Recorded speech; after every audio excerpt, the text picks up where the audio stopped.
أعوذ بالله من الشيطان الرجيم. بسم الله الرحمن الرحيم. نحمده ونصلي على رسوله الكريم. فأما بعد.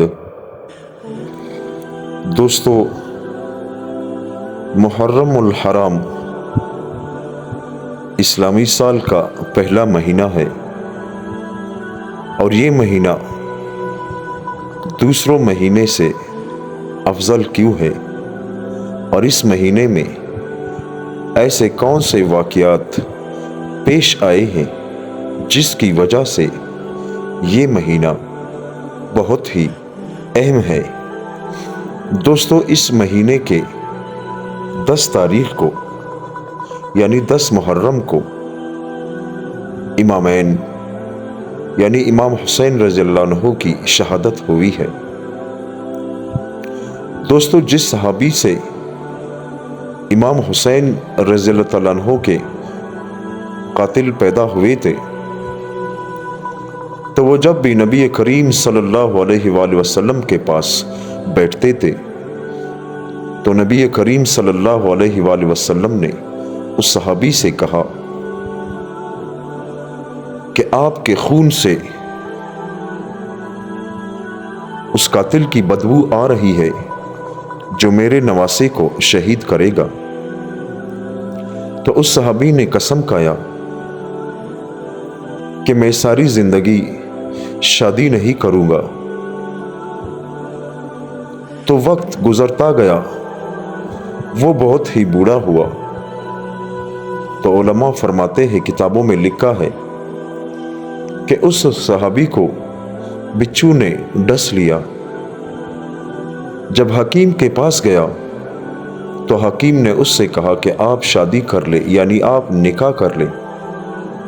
تو آپ کا یعنی آپ کے بدن میں جو بچھو کا زہر ہے جس کی وجہ سے آپ بیمار پڑ گئے ہیں، وہ بیماری آپ کی ختم ہو جائے گی، نہیں تو آپ کی یہ بیماری ختم نہیں ہوگی۔ اس نے ایک ایسی عورت کے ساتھ شادی کی جو کہ بہت ہی بوڑھی تھی، اور اس سے اولاد پیدا ہونے کا کوئی امید نہ تھا۔ ایک رات اس عورت کے ساتھ گزاری، لیکن اسی کے ساتھ وہ قاتل پیدا ہوا جو حضرت حسین رضی اللہ تعالیٰ عنہ کا قاتل بن گیا۔ دوستو، ایک دفعہ نبی کریم صلی اللہ علیہ وآلہ وسلم گلی میں آ رہے تھے، تو نبی کریم صلی اللہ علیہ وآلہ وسلم کے کندھوں مبارک پر ایک پر حضرت حسین رضی اللہ تعالیٰ عنہ اور دوسرے پر حضرت حسن رضی اللہ تعالیٰ عنہ بیٹھا ہوا تھا۔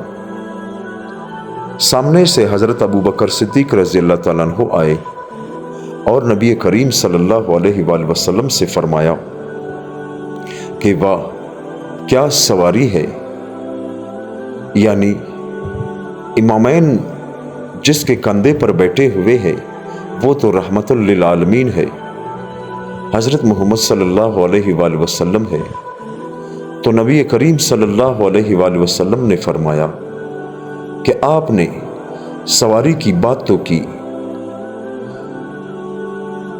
یعنی کیا سواری ہے، لیکن جو سوار ہے اس کی صفت کیوں نہیں کی؟ یعنی سوار جو ہے وہ حضرت حسین اور حضرت حسن رضی اللہ تعالیٰ عنہما ہے، یعنی وہ بہت ہی اعلیٰ ہے۔ دوستو، نبی کریم صلی اللہ علیہ وآلہ وسلم کو اپنے نواسوں سے بہت ہی پیار تھا۔ فرماتے ہیں کہ نبی کریم صلی اللہ علیہ وآلہ وسلم اپنے کاندھے مبارک پر امامین کو بٹھا کر گلیوں میں گھما کرتا تھا، یعنی صحابین یعنی امامین سے نبی کریم صلی اللہ علیہ وآلہ وسلم کا بہت ہی زیادہ محبت اور پیار تھا۔ فرماتے ہیں کہ جب حضرت حسین رضی اللہ تعالیٰ عنہ کو زہر دیا گیا، جب موت کا وقت قریب آیا تو ایک صحابی نے حضرت امام حسین رضی اللہ تعالیٰ عنہ سے فرمایا کہ آپ بتا دیں کہ آپ کو زہر دینے والا کون ہے؟ تو حضرت حسین رضی اللہ تعالیٰ عنہ نے فرمایا کہ مجھے ایک شخص پر یقین ہے کہ اس نے ہی مجھے یہ زہر دیا ہے، لیکن میں اس وجہ سے آپ کو نہیں بتا رہا کہ کہیں ایسا نہ ہو کہ وہ بندہ میرا قاتل نہ ہو اور کوئی اور ہو اور اس میں ایک ناحق خون ہو جائے۔ دوستو، ہمیں اس سے سبق لینا چاہیے۔ حضرت امام حسین رضی اللہ تعالیٰ عنہ اپنے قاتل کو پہچانتے تھے، لیکن وہ پھر بھی خاموش رہے کہ کہیں ایسا نہ ہو کہ میری وجہ سے ایک بے گناہ کو قتل کر دیا جائے۔ دوستو، اس سے ہمیں بہت ہی بڑا سبق ملتا ہے۔ روزمرہ کی زندگی میں ہم کتنے انسانوں پر ایسے عیب لگاتے ہیں جو کہ ان کا اس کام سے کوئی تعلق نہیں ہوتا، لیکن پھر بھی ہم اس پر یہ تہمت ڈال دیتے ہیں کہ یہ کام اس نے کیا۔ دوستو، ہمیں اس کہانی سے، اس واقعے سے سبق لینا چاہیے اور اللہ تعالیٰ سے یہی دعا ہمیں کرنا چاہیے کہ یا اللہ، امام حسین اور امام حسن کے جو درجات ہے وہ تو جنت کے سردار ہے۔ یا اللہ، ہمیں بھی ان کے راستے پر چلا دے اور ہمیں نیک عمل کرنے کی توفیق عطا فرمائے اور اس راستے پر چلا دے جو حضرت امام حسن اور حضرت امام حسین کا راستہ تھا۔ دوستو، اللہ تعالیٰ سے یہ دعا کرتے ہیں کہ یا اللہ،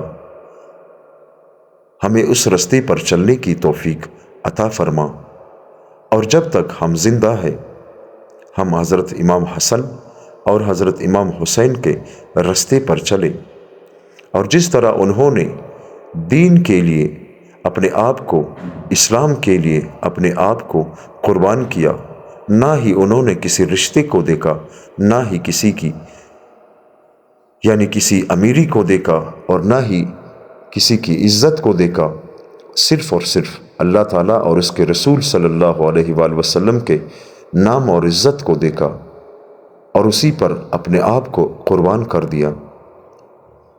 دوستو، زندگی میں کبھی بھی کسی پر تہمت نہ لگانا۔ اگر آپ کے پاس اس کا کوئی ثبوت بھی ہو اور وہ بندہ آپ کو پتہ بھی ہو کہ اس بندے نے یہ کام کیا ہے، تو پھر بھی اس پر پردہ ڈال دو۔ ہو سکتا ہے اس کی پردہ پوشی کرنے سے اللہ تعالیٰ آپ کے دونوں جہان بنا دے اور آپ کو دونوں جہانوں میں کامیاب کر دے۔ دوستو، جس طرح صحابہ نبی کریم صلی اللہ علیہ وآلہ وسلم کے بتائے ہوئے راستے پر چلتے تھے، اللہ تعالیٰ سے یہ دعا کرتے ہیں کہ یا اللہ، ہمیں بھی انہی رستوں پر چلا دے جن رستوں پر حضرت امام حسن اور امام حسین نے اپنی جان کی قربانی اسلام کے لیے دی، اور نبی کریم صلی اللہ علیہ وآلہ وسلم کے تمام صحابہ کو ہم سلام عقیدت اور سلام میں قربانی جو اسلام کے لیے انہوں نے دی تھی سلام پیش کرتے ہیں، اور اللہ سے دعا کرتے ہیں کہ یا اللہ، ان صحابہ کے رستوں پر ہمیں چلا دے۔ آمین ثم آمین۔